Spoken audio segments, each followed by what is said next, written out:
Hello, December 5th, 2023, Tuesday. This is our episode 3060, 3061, and 3062.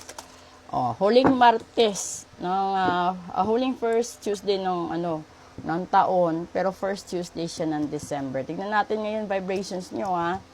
Una, nobility.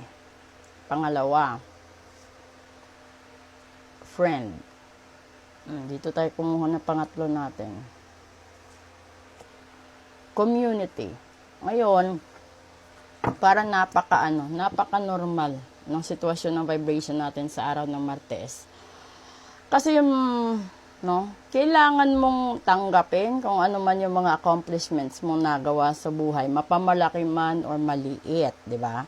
Ang mahalaga, may nalagpasan kang mga pagsubok. Halimbawa,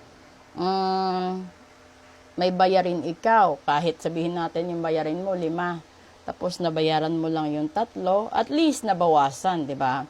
Tapos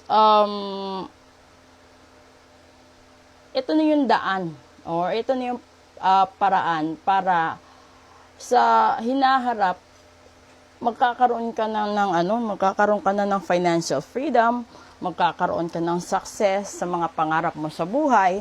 No? Kasi, minsan, yung problema natin, kasi kalimitan kapag may problema tayo, moody, minsan mainitin ang ulo mo, di ba? Yung hindi ka na makakapag-focus, wala ka nang magawa, di ba? Sinasabi dito ni vibration, no? Mahalin mo ang sarili mo sa katotohanan na yung buhay mo ganyan eh. May problema, may panahon na walang problema. Habang nabubuhay, hindi naman nauubusan ng problema. So yung gagawin mo, mahalin mo na lang, no? At yakapin, tanggapin yung problema mo. Huwag mong talikuran, huwag mong i-deny, huwag mong tawag nun. Kasi merong mga tao na ayaw umamin na may problema sila. Hindi nila matanggap na yan, problema na nila yan. Lalong-lalo na sa larangan ng pag-ibig. Yung mga tao kasi na nagmamahal ng sobra.